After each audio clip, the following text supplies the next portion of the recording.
All right, DC fans, let's get into it. The spoiler review of Black Adam. I'm currently doing this at 1 o'clock in the morning because I cannot sleep and I've had a horrible weekend. So, yeah, let's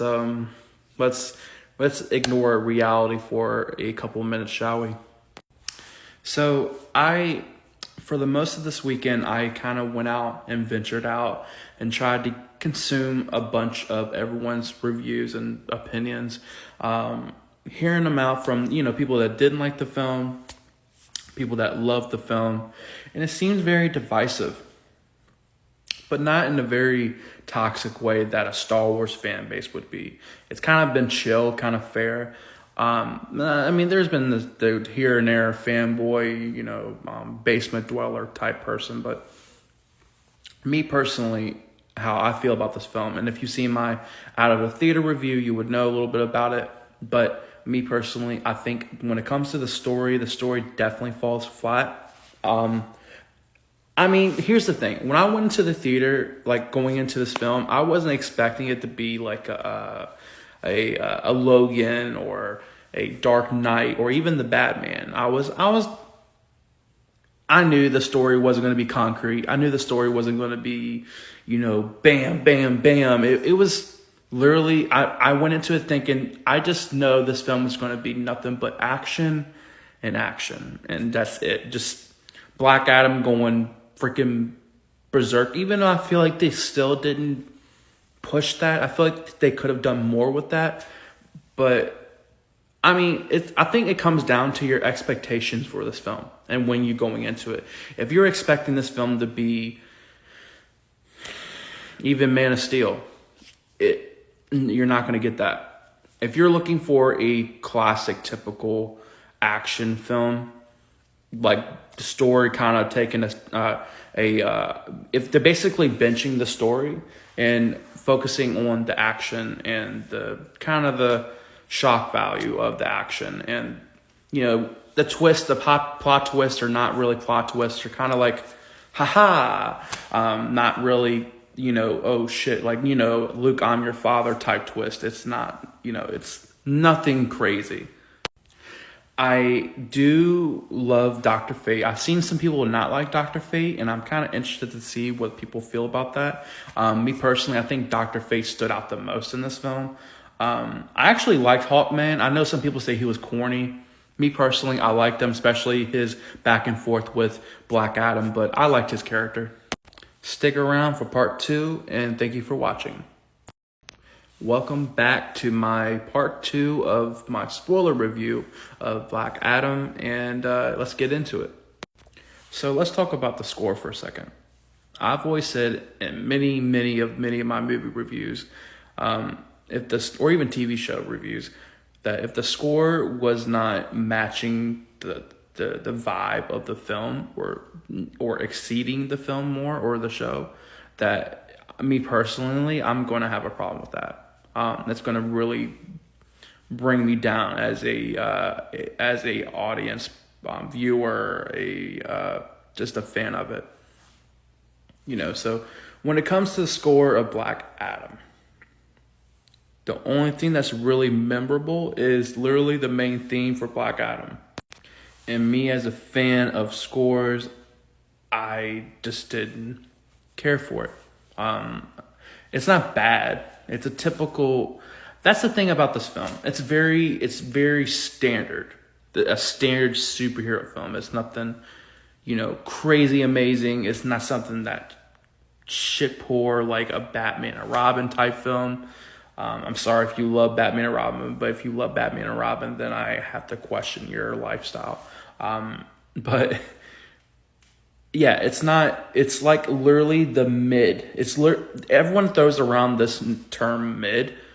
I think this is the perfect film for that. It's just mid. It's not crazy. It's not, me personally. Now, I'm not saying that's my generalization of how I feel everyone else should feel. Me personally, I feel that it's not even mid. It's just a regular superhero film. It's one of those films, kind of like Iron Man 2, that I just throw on. I could probably just throw on the TV, you know, in the late afternoon or middle of the day, weekend or something, just snacking away with or hanging with my friends, something like that. I could not stand the kid. And every time he skateboarded, it reminded me every freaking film that came out between 2003 to 2008. Like everyone was skateboarding in every film back in those days, and it really like all he was on skateboard. I was like, why is he skateboarding on the stairs? Like, why is it like from people trying to kill him? Like, no kid would do that. And I gotta say, Adam Smasher kind of reminded me of Tom Holland's Peter Parker. He even at some points it sounded like him a little bit. It sounds like I'm kind of like degrading the film. I actually really did enjoy the film for what it was because I wasn't going into it expecting it to be a Logan type film. I went into it and to enjoy the film like a Batman Forever type film, and I did. I had fun and I enjoyed it and I loved it. Stick around for part 3 and thank you for watching. Henry Cavill back as Superman. I don't know why people say that. He was always Superman. He never left. I don't know where people got that confused. Yes, he hasn't technically been on the big screen since, I think technically since the 2017 Justice League, which we don't talk about. But, you know, I mean, technically we saw him in Shazam, but you didn't see his face, so that don't count. But, yeah, it was awesome. I didn't have a whole theater going crazy because I went to an early screening. So there was like 2 or 3 people in there. So we cheered, but it was nothing like, you know, like Spider-Man No Way Home where everyone burst into freaking cheering or still the Avengers films. It was nothing like that. I've seen videos where it was like that when he did show up in the Black Adam post-credit scene, but I kind of wish I got to experience that. But, you know, it is what it is. Amanda Waller. When she says to Black Adam that, you know, because Black Adam says, nobody on this earth can stop me. And she's like, well, I'll send people that are not from this earth to stop you. Or others, or something. How she said it was, indicating that she had more than one person from not this earth that she has in her pocket that go after Black Adam or face Black Adam. And a lot of people were like, oh, they're talking about Justice League. No, she said from a different earth, from not this planet.